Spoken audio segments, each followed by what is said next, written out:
Today marks our 20th wedding anniversary. Every other year we'd be out back by the fire pit, sipping the vintage whiskey I always mix just right, talking about old projects and planning our next trip. But this year all I heard was a cry, a baby's cry. When I opened the door I froze. Mark stood there, still in his suit, wind-blown and weary, holding a newborn wrapped in a thick blanket. He gave me a cautious smile, the kind that wasn't surprise or joy, more like fear. "Claire," he said, "I know this is sudden, but I have to tell you something." He stepped inside and gently closed the door. My eyes went straight to the baby's face. Rosy, soft, barely a month old. I'm not the kind of woman who melts at the sight of a baby, but right then something inside me twisted hard. "Whose child is this?" I heard myself ask, my voice eerily calm. Mark swallowed. He knew that calm, he'd lived through the storms that always followed it. "He's mine," he said. "He's mine. With Emily." Emily. The moment he said her name I didn't need any more answers. She had been our company's social media intern. Early 20s. Sharp, charming, fresh-faced. She used to call me Miss Claire, and said I had this air of control, that I was the kind of woman she wanted to become. I nodded slowly, like I was confirming to myself that this wasn't some warped dream. "Claire, I didn't mean to keep it from you. I couldn't keep putting it off." Mark sank onto the couch, the baby cradled in his arms, his hands trembling. "My mom knows already. She said the Lewis family needs an heir.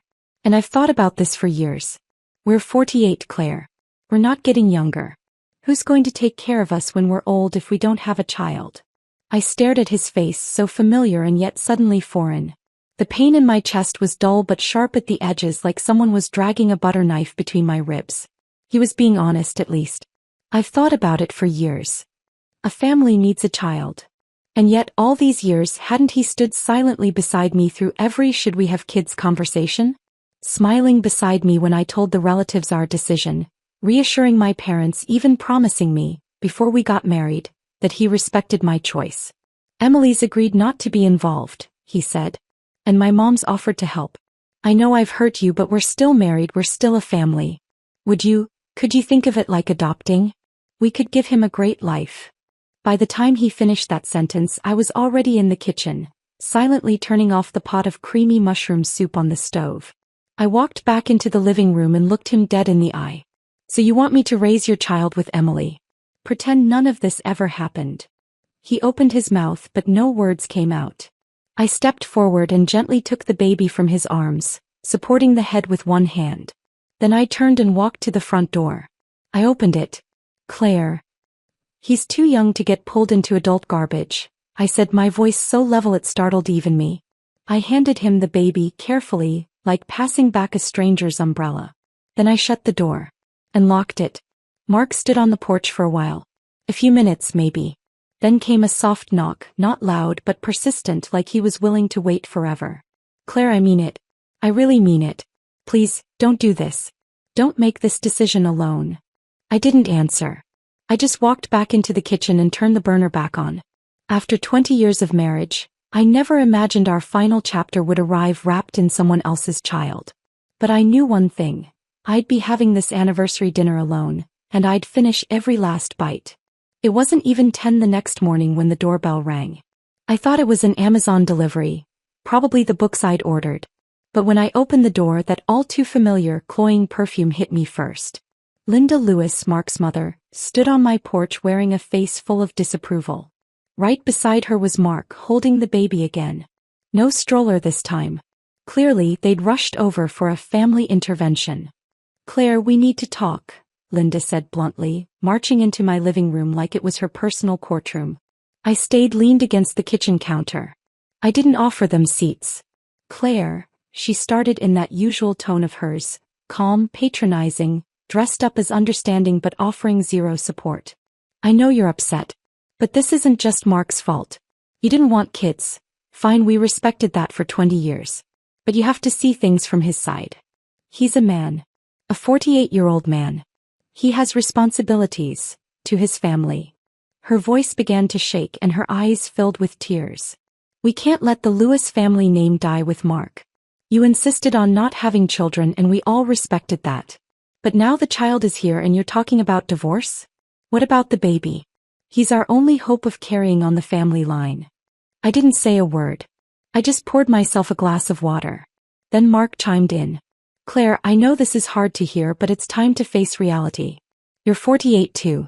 Even if you leave me, who's going to know you like I do? Who's going to stand by you after 20 years? Linda picked it up again. You know, I've never been a meddling mother-in-law. I've always tried to respect your choices. But I can't stay silent now. If you didn't want to have kids, fine. But then we have to raise one. Emily, sure, she's young, but she's stepping back. She won't be involved. That's her compromise. Think of it like adopting a puppy. When Mark gets old, you'll have someone there. Isn't that better than being alone? Her voice cracked as tears rolled down her cheeks, as if my refusal to raise this child was equivalent to sentencing their entire bloodline to extinction. I watched the two of them deliver this melodramatic performance, and finally I laughed. Linda, I said, do you remember when you held my hands and told me, as long as you're happy, I don't care if there are grandkids? You said you supported every choice we made. That you just wanted us to be happy. Her face froze for half a second, then quickly slipped into feigned confusion. Kept going. You both made a promise to respect my decision to live child-free. And now you're standing here telling me I'm too old to do better than being some other woman's child's stepmom? Mark brings home his affair baby and expects me to raise him, and I should be grateful? Mark interrupted. Claire, this isn't about Emily. She won't be part of this. We just want the baby to have a real home. I looked him in the eye and said slowly and clearly, then you should find someone who wants the whole package, not dump it on me. I turned and walked to the office, came back with a manila envelope and placed it on the coffee table. This is a preliminary separation agreement. You have 1 week to move out, Mark. My lawyer will contact yours. Linda's expression soured instantly. Claire, how can you be so heartless? Haven't we treated you well all these years? You're really going to leave this marriage just like that? You're not afraid of growing old alone? I didn't respond. I just handed her a printout of a media feature from my company. A photo of me delivering the closing keynote at last year's Women Entrepreneurs Summit. Beneath the photo, a bold caption read, I don't choose companionship out of fear. I choose self-respect. Linda stood up furious. You don't get to just walk away. Don't forget, Mark's entitled to half of what you own. I made a sweeping gesture toward the door. Then let the court decide who's worth believing. Mark stood there, baby in his arms, looking dazed, like he'd finally realized that his grand plan of forcing my hand with a baby had backfired completely. Once they left, I went back to the kitchen and brewed a fresh pot of coffee. The sunlight hit the stainless steel counter, cold and clean, just like my mood. For the first time, I saw our so-called family for what it really was. Not a bond of love, but a 20-year transaction. It was Wednesday evening. I had just wrapped up a virtual executive meeting and was heading to the kitchen to make a light dinner when the doorbell rang again. I paused, staring toward the foyer, already sensing this wasn't over. Standing on my doorstep was Emily Ross. She wore a cream-colored knit dress, light makeup, and held the baby in her arms. Her face was carefully composed into a look of fragile sorrow. No jewelry. No designer sneakers she loved to show off. Just plain flats. Like she was cast in some tragic redemption role, not the workplace affair turned homewrecker she actually was. Miss Claire, her voice cracked the second she opened her mouth. I said nothing. Just stepped aside to let her in. She lowered her head and walked into the living room, placing the baby delicately in a portable bassinet beside the coffee table like she was conducting a sacred ritual. I don't mean to intrude. Her voice broke into a sob. I just wanted to say I'm sorry. For everything I did. She sat on the edge of the couch, shoulders trembling, tears dripping quietly onto the back of her hand, like she might fall to her knees at any second. I didn't say a word. Didn't move. Just crossed my arms and watched from the armchair, curious how far she planned to take this performance. Seeing I wasn't biting, she kept going. I know you must hate me. I ruined your marriage. I hurt you. I'm so sorry. Miss Claire, I swear I never wanted to replace you. I'm not here for anything. I don't want custody, I don't want a fight. I just hope you can forgive Mark. I raised an eyebrow. That line wasn't for me, she was playing to the invisible audience. When she lowered her head again, she looked like sorrow personified. But I'd met too many Emilys in my life. Women who chose every word with surgical precision, who could cry on cue and play the victim like it was an Olympic sport, all while subtly shifting the blame elsewhere. "So," I said coolly, "you had a baby, you don't want to raise it, and now you're standing in my home hoping I'll step up and do it for you?" He faltered but nodded. "I'm willing to give up parental rights. I just want the baby to have a real family. I'll stay out of your life. I swear. I just want to see him from afar." I couldn't help it. I laughed. "Emily, you really are a marvel. So what is this, your pitch for me to legally adopt your child? Or are you hoping that when I'm gone, he'll inherit everything I've built?" Her face drained of color. I stood up, walked over and looked down at her. "Tell you what, why don't you go ahead and call me Mom now? That way you'll have the moral high ground when you take over my house, my company, my bank accounts. I'll even throw in my Medicare plan for good measure." She opened her mouth but no sound came out. Just then I heard the sound of a key sliding into the front door lock. "Mark." "Of course." He walked in, saw Emily in tears, paused just a beat, then rushed over to her. "Emily, you didn't need to come here for this." I stood there, arms still crossed, watching the scene with something close to amusement. "Well, this is a solid setup," I said. The tearful angel mother. The pained father. One big emotional plea for forgiveness. "You really thought I, Claire Foster, would take this mess off your hands?" Mark softened his tone. "Claire, I know you're angry. But we've had 20 years. Don't you want to fix this? Don't you miss what we had?" I didn't answer. I just turned and walked toward the entryway. "Let me guess," I said over my shoulder. "You thought if you put on enough of a show I'd melt. That I'd change my mind." I stopped, turned back. "You overestimated yourself." Mark's expression darkened. "Claire, I don't want to go there, but if you insist on divorcing me, I'll bring evidence to court. Evidence of your infidelity during the marriage." I looked him straight in the eye.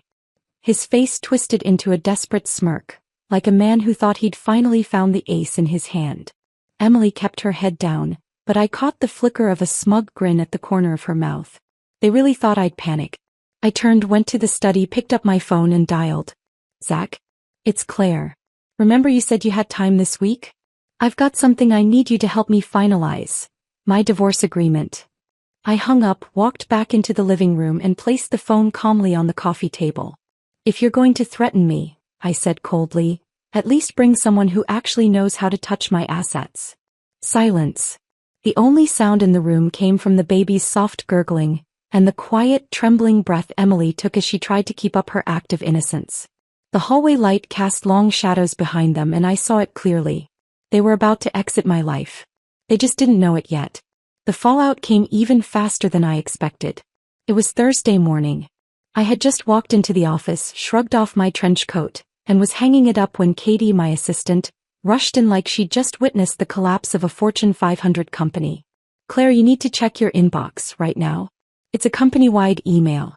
Everyone got it. My stomach didn't flinch, but my brows knit together. I walked to my desk, powered up my computer and opened the internal communications board.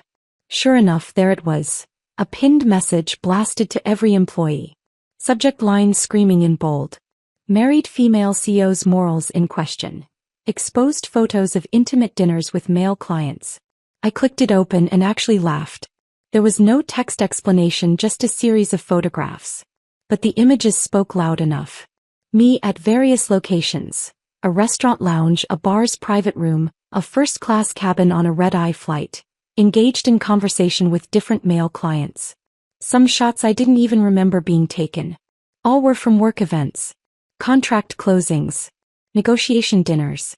But the lighting was intentionally dim, the angles suggestive, the backgrounds blurred just enough to mimic a tabloid style caught in the act expose.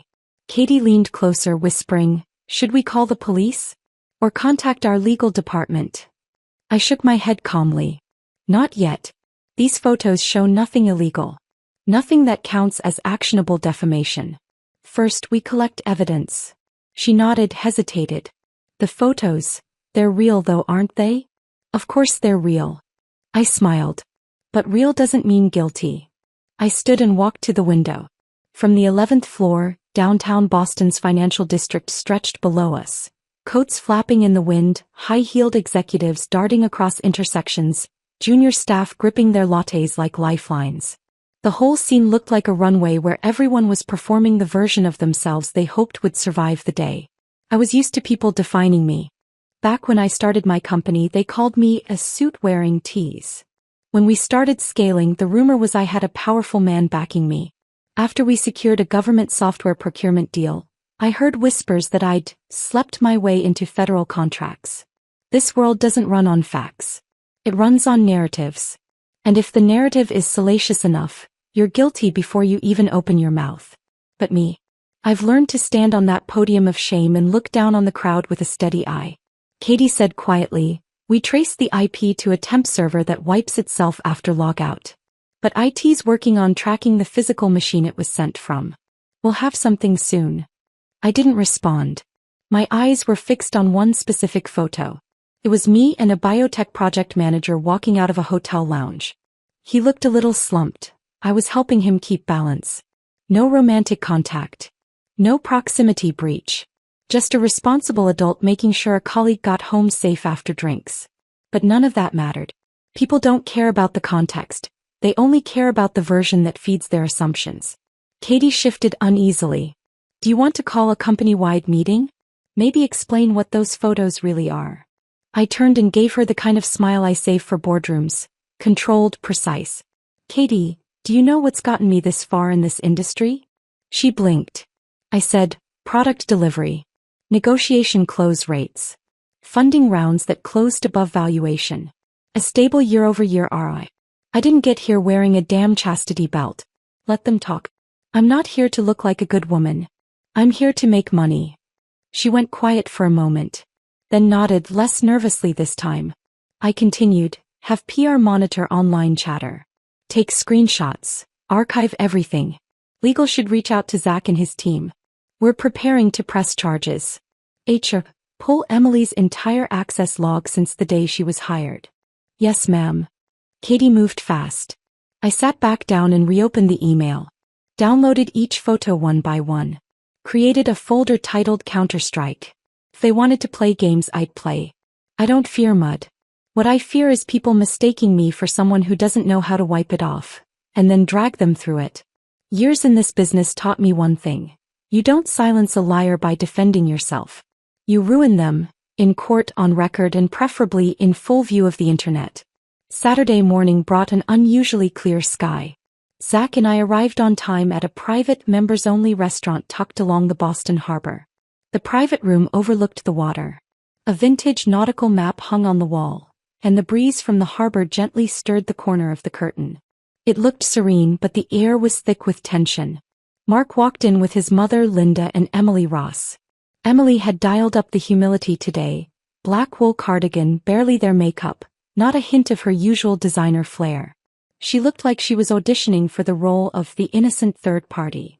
I glanced at Zach. He calmly opened his briefcase and laid 2 copies of the divorce agreement on the table. "Mr. Lewis," he began, "this is the preliminary division of assets. Ms. Foster is willing to relinquish part of the shared account holdings, but the rest, real estate, equity shares, business investments, and retirement accounts, will remain her sole property." Mark took the paperwork, face expressionless at first. But by page 6 the corner of his mouth twitched. He turned and exchanged a glance with Emily. She leaned in immediately and they whispered like co-conspirators, brows furrowed. I sat back, sipping lemon water while Zach adjusted the audio recorder, legally capturing every second of this farce. After barely 2 minutes, Emily straightened up, her voice icy. "Miss Claire, don't you think this agreement is a little harsh? You're leaving Mark with nothing." I gave her a faint smile. "Emily, this conversation isn't yours to lead." Linda jumped in, voice rising. "Claire, after everything our family has done for you, you think you built that life on your own? We supported you, we tolerated you. Do you really believe you'd be where you are without our grace?" I placed my glass gently on the table. "Linda, this isn't the Thanksgiving dinner table.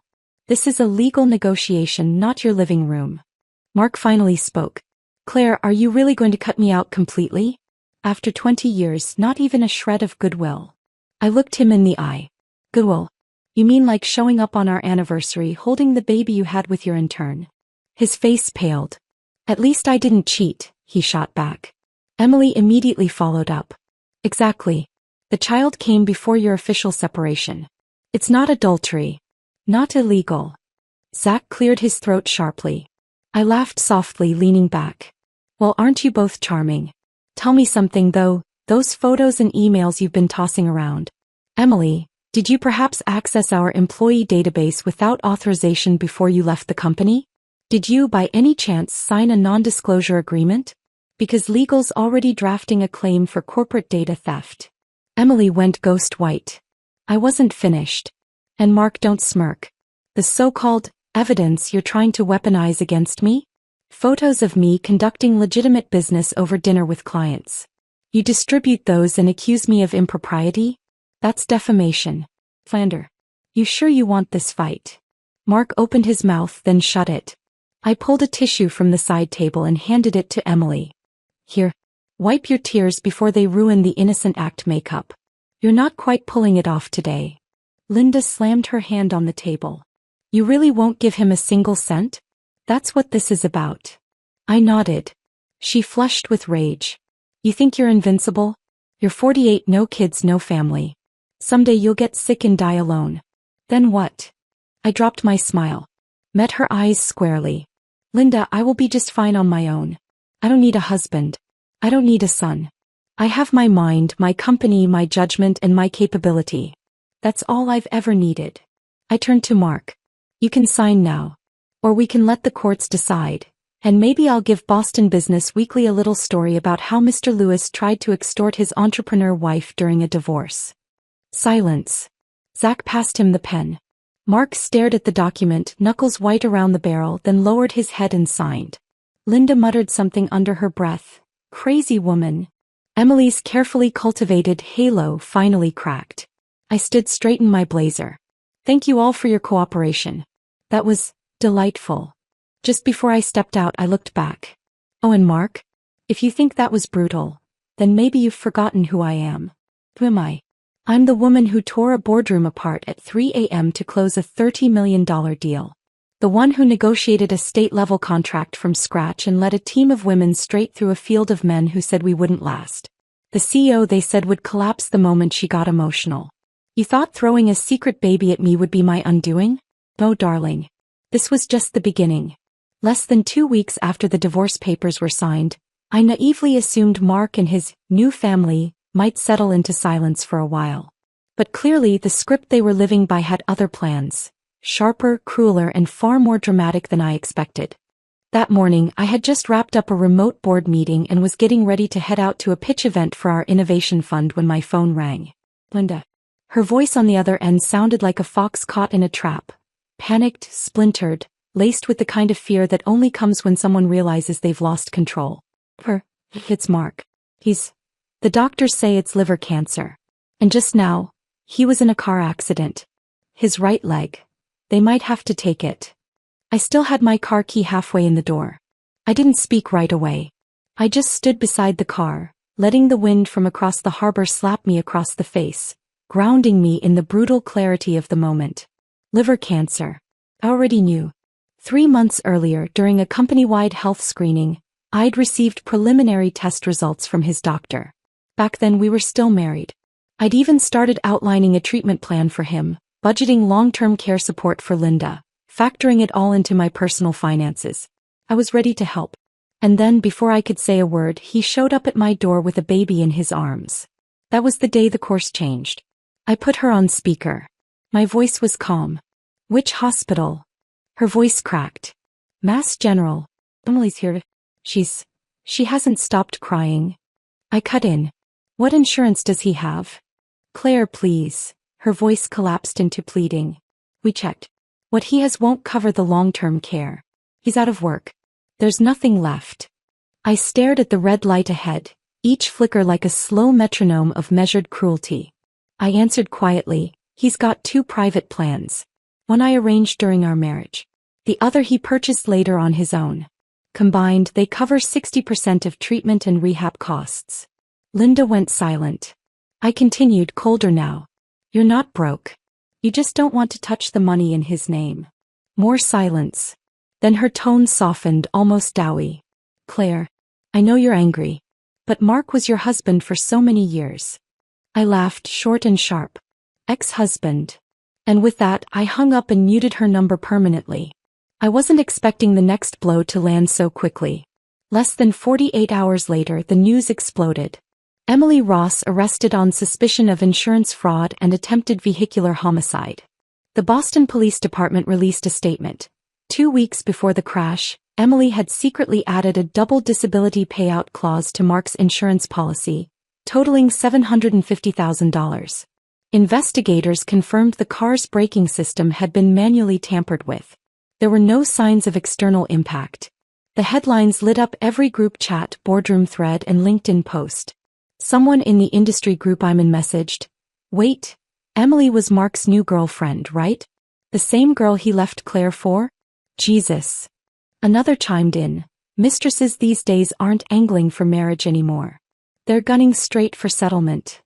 I always knew Emily wasn't innocent. But this? Even I didn't expect her to go that far that fast. All for a payout. I stared at a screenshot of her in an orange jumpsuit. Matted hair, blank profile, the high-gloss veneer finally stripped away. That evening I went to the hospital.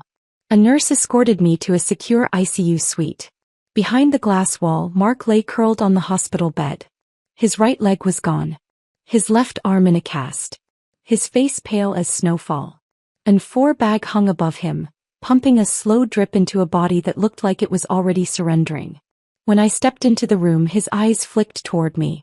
He recognized me and tried to smile. "Claire." His voice was dry air, barely a whisper.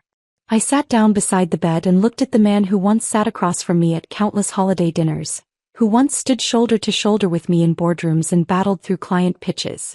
Now he looked like a broken doll, limp, faded, barely stitched together. "Do you think I deserve this?" he asked quietly. I didn't hesitate. I nodded. Yes. His eyes shimmered. But he didn't argue. He just sighed. "She really tried to kill me." I didn't respond.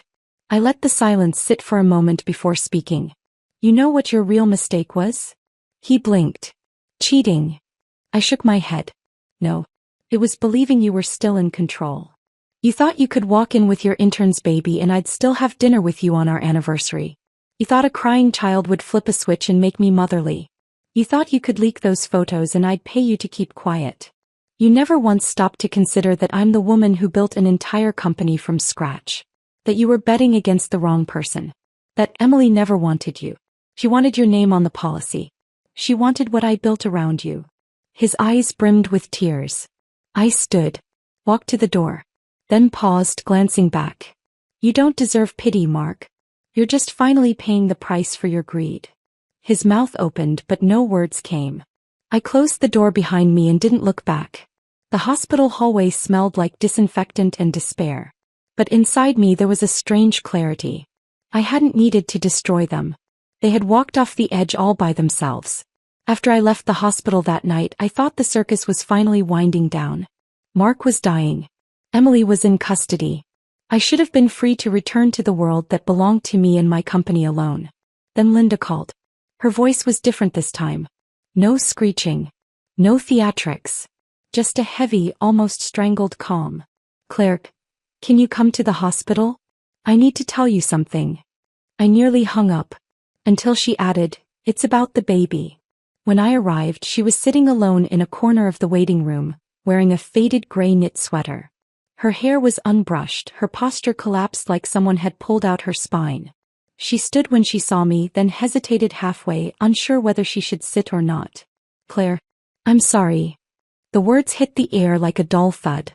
I didn't respond. Just waited. She swallowed and pulled a thin sheet of paper from her purse. One glance and I knew exactly what it was. A paternity test. Her hand trembled slightly as she handed it to me. I had the hospital draw some of Mark's blood. They still had a vaccine swab from the baby on file. I needed to be sure. You know how the insurance companies are. They won't process anything without a secondary confirmation. I took the paper and scanned it. The result was bold and clear. No biological relationship between Mark Lewis and infant X. I laughed. Not bitterly. Not mockingly. Just the kind of laugh that comes when someone finally rips the curtain down and you get to see the grotesque little puppet show for what it is. Linda collapsed back into the chair, her mouth moving as if trying to make sense of the words. He's not his. He was never his. She didn't care about giving the Lewis family a future. She was just after the money. Her voice spiraled into a frantic whisper. I should have seen it. I should have known. She never planned to raise that child. She didn't even try. She's one of those women who sees pregnancy like a business pitch. I stood there unmoved. No pity. No vindication. Just silence. That child, since day one, was never anything but a tactic. Emily knew Mark was slipping away. She knew he had a policy, some savings, a company in his name, and an ex-wife who'd once built the whole foundation he stood on. She used every card. She never needed the child to be Mark's, just possibly his. That was enough to crack open the vault. Linda reached for my wrist, gripping tight. We were all fooled. She fooled all of us. I pulled away. No, Linda. You were fooled. I was manipulated by your entire family, for 20 years. Her gaze turned glassy. You can't just walk away now. We've got nothing. Mark's barely hanging on. And this baby, what happens to him? I crouched so we were eye level. You're right. You have nothing now. But that's not because of me. My voice was steady, analytical, like reading from a quarterly loss report. You treated me like an A-team, a caretaker, a retirement policy, but you never once asked me what I wanted. We're not family anymore. Mark is my ex-husband. Emily was my former employee. And you were once the woman I foolishly believed was an enlightened in-law. But that version of you no longer exists. Her face twitched at that. I stood. You still have options. You can apply for state placement, request a guardianship review, or turn the child over to Emily's relatives. Or... Her voice suddenly broke into a desperate shout. Claire, you can't just leave him to the system. You're not that kind of person. I turned to look at her. And what kind of person did you think I was when you paraded a fake heir into my living room? She had no answer. That day Boston's sky was steel gray. An old oak tree stood bare beside the curb, its limbs like skeletal fingers scratching at the sky. I rolled down the car window as I drove. Let the cold wind whip through the cabin and sting the back of my neck until I shivered. It hit me then, this child wasn't Mark's. Maybe. Mark had never really been mine either. 20 years of marriage. Was it anything more than a monologue I'd been performing for an audience that never clapped? He was never my foundation. Just a costume I wore so the world would stop asking why I hadn't picked a man. Now that costume was off. And beneath it, there was nothing I owed and no one left to fool me. It was a Friday night, crisp and unusually clear. I was attending a private investment dinner hosted at the Cambridge Science Museum, an end-of-year gathering my company co-organized with several strategic partners. The guest list was stacked, top-tier VCs from Boston, a handful of early-stage tech founders and a few former executives I'd personally mentored, now CEOs in their own right. We were barely half an hour in, still circling the cocktail phase, when I was deep in conversation with a co-founder from a Northern California AI health startup. Then I heard it, just behind me, two whispers slicing through the polite buzz of the room. Isn't that Mark Lewis? God, he came in a wheelchair? I turned. Sure enough, there he was at the entrance. Mark, in a neatly pressed gray suit, sat in a slightly scuffed wheelchair. His face was sallow, right pant leg folded up and clipped neatly to the chair's side, left hand resting on his knee, his gaze hollow but somehow still commanding.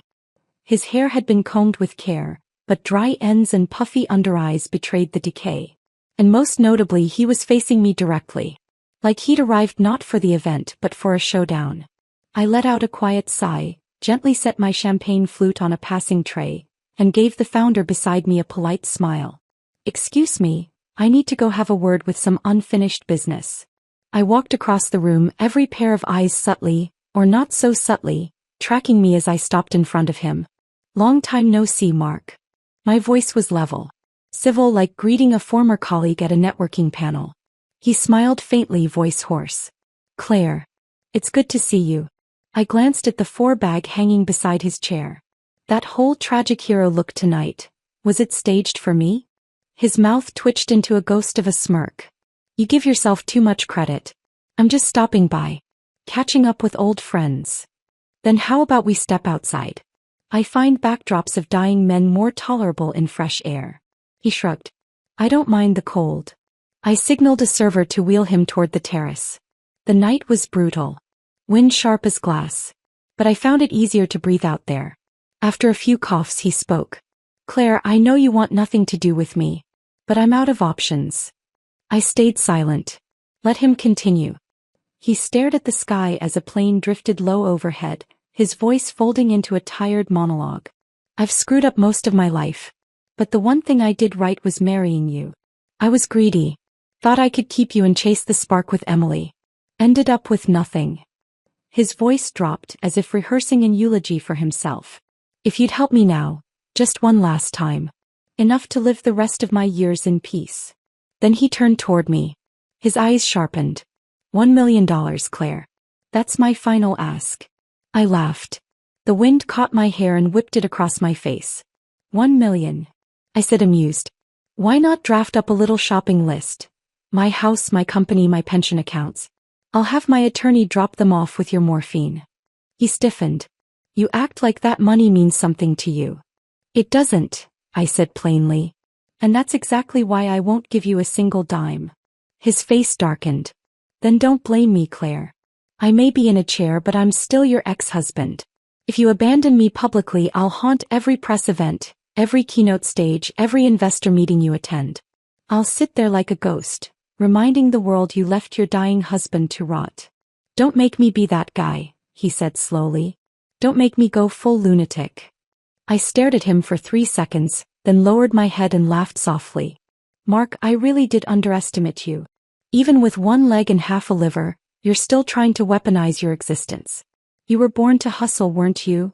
I leaned in close, my voice barely above the wind. You think I'm scared of a stunt like this? You don't know my schedule. You don't know where I live. The only thing you have left to manage is your own dying face. His eyes narrowed. I can live stream. Of course. My tone turned light. You should go live and cry on camera. Tell the world how I kicked you out, how I refused to pay for your cancer treatment. Throw in some dramatic tales about your mother sobbing in a dingy apartment. How roll your wheelchair into my car if you want. As long as you can still move that foot. I tilted my head almost kindly. But let me give you one small warning, Mark. I leaned closer, right to his ear. If you go down that road, it won't be about money anymore. I'll unleash every attorney I have. I will bury you. Legally, reputationally, financially, until the only thing you own is that wheelchair. Your only option now is this. Shut up. Pull back. Disappear. I straightened up, smoothing my hair back into place. I'm not afraid of madmen, Mark. What scares me are the ones who go quiet. Then I turned and walked away. Behind me, I barely caught him spit out the words, venom slicked and bitter. You heartless bitch. I didn't turn around. The wind slammed the terrace door behind me as I stepped back into the glowing warmth of the hall. I flashed a flawless smile at the nearest cluster of guests. Apologies for the wait, everyone. Now, shall we continue? As expected, Mark didn't go quietly. 1 week after I refused his $10 million blackmail attempt, he and his mother Linda launched a Facebook account titled, A Man's Last Plea. The cover photo showed him in a wheelchair, deathly pale, eyes locked on the camera like a martyr staring down his executioner. I was her husband for 20 years, he croaked, voice ragged and swollen with theatrical pain. I never asked her for children, never took a dime. But now I'm sick. I've lost a leg. And at her company gala she looked right past me, like I was nothing. Like I never existed. Linda sat beside him, face streaked with perfectly timed tears. She's cruel, she sniffled. We gave her everything. The Lewis family gave her everything. And now my son, my poor son, is crippled and broke. And she has millions, and no mercy. The live stream ran over 40 minutes. But it didn't need that long. Clips exploded across YouTube, TikTok, Reddit. They hit every nerve of a hungry internet. Career woman, child-free, ruthless, abandoning a disabled ex. The kind of tags that summon digital mobs like blood in the water. The comments turned ugly fast. Classic corporate dominatrix. Bet she slept her way to the top. How dare she abandon her disabled husband? No kids, no heart. These women are parasites. One thread began circulating petitions to boycott every brand associated with my name.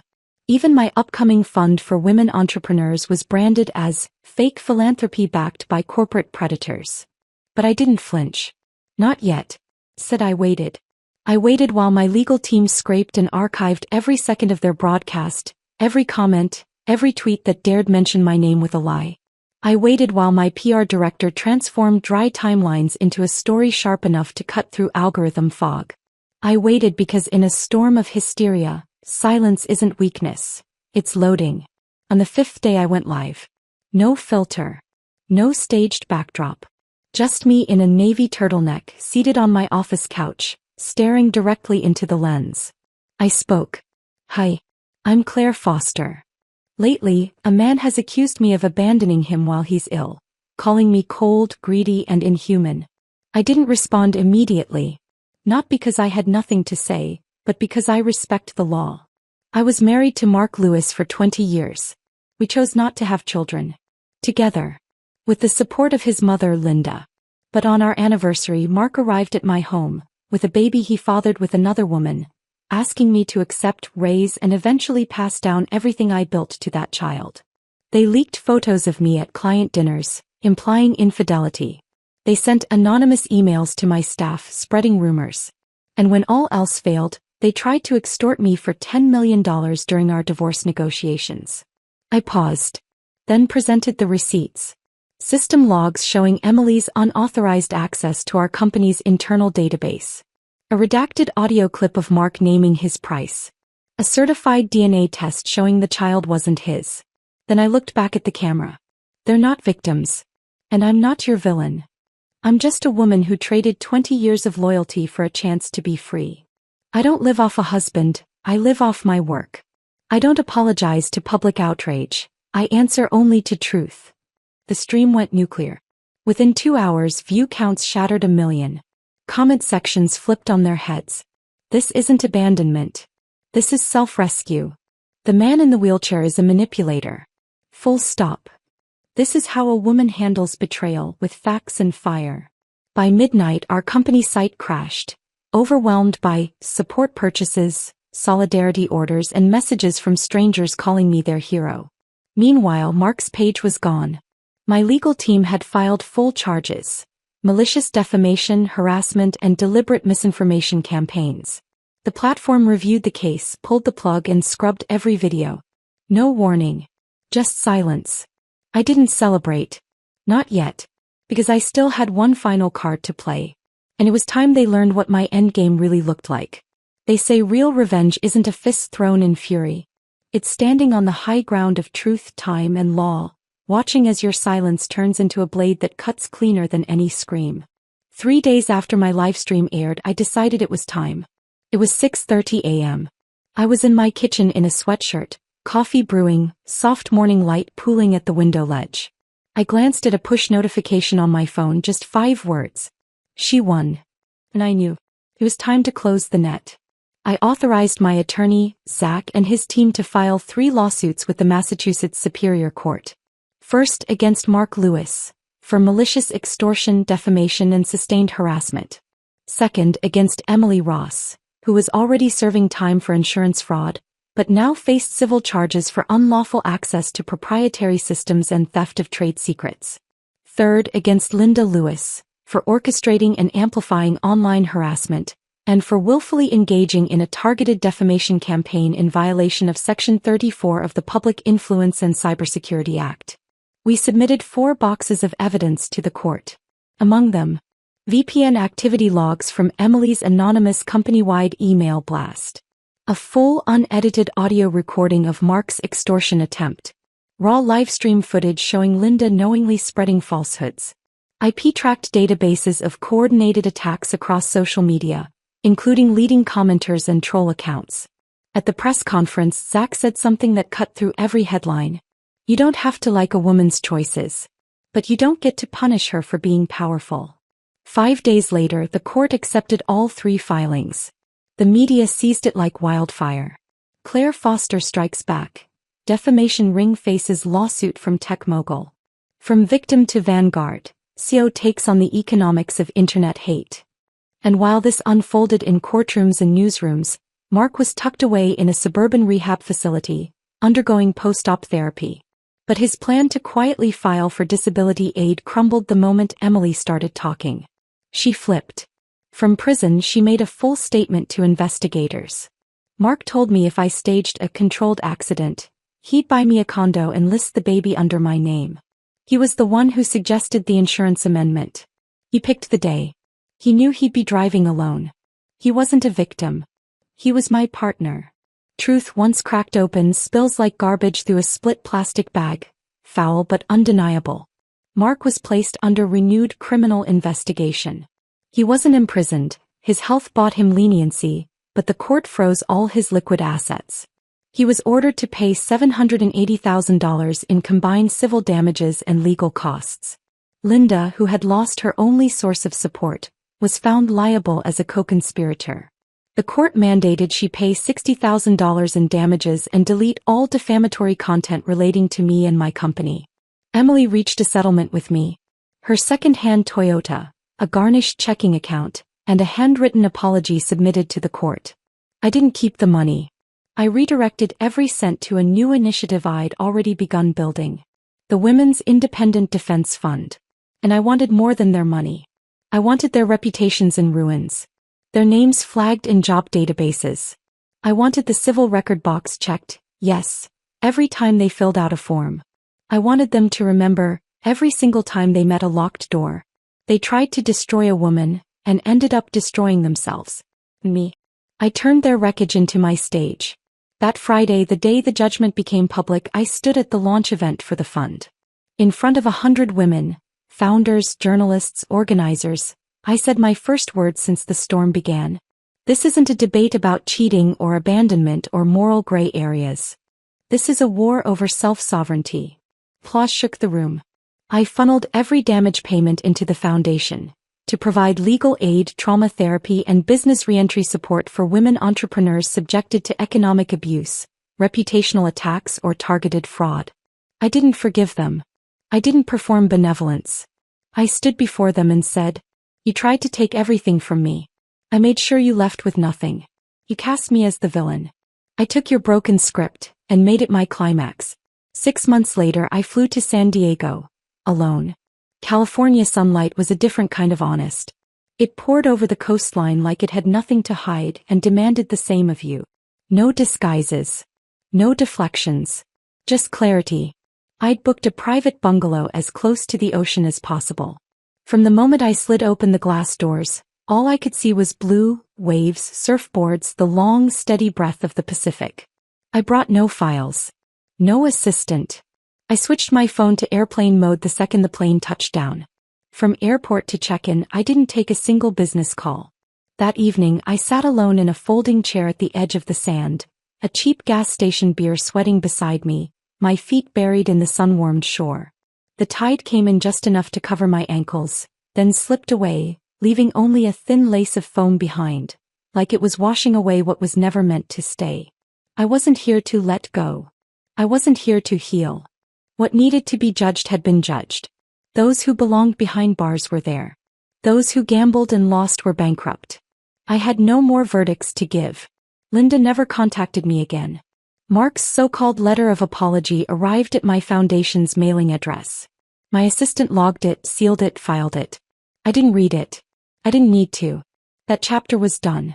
And I had already turned the page. Emily's child had been placed in the care of a state agency in her hometown. I didn't interfere. I didn't inquire.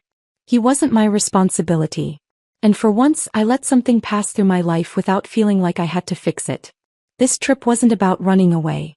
It was about choosing where I wanted to be, on my own terms. For the first time in a long time, no one else's schedule dictated mine. I still worked, but less. I invested more time in nonprofit initiatives. I accepted a recurring guest spot on a women's podcast series, just a simple mic once a week, where I spoke plainly to women clawing their way through marriages, caretaking, expectations, and quiet despair. I didn't preach. I didn't promise miracles. I told the truth. I told them about cost, about consequence, about crawling through fire with your name intact. I hadn't grown softer. I hadn't become gentler. But I was clearer. clearer about what this world was, and who I had chosen to become in it. That night, I lay back in the wooden deck chair on the bungalow's patio, eyes fixed on the stars scattered across the California sky, listening to the tide roll in and retreat again over and over. Indeed, there was no one next to me. No one was waiting for me at home. But I didn't feel alone. I had never lived this quietly. And I had never truly belonged to myself like this.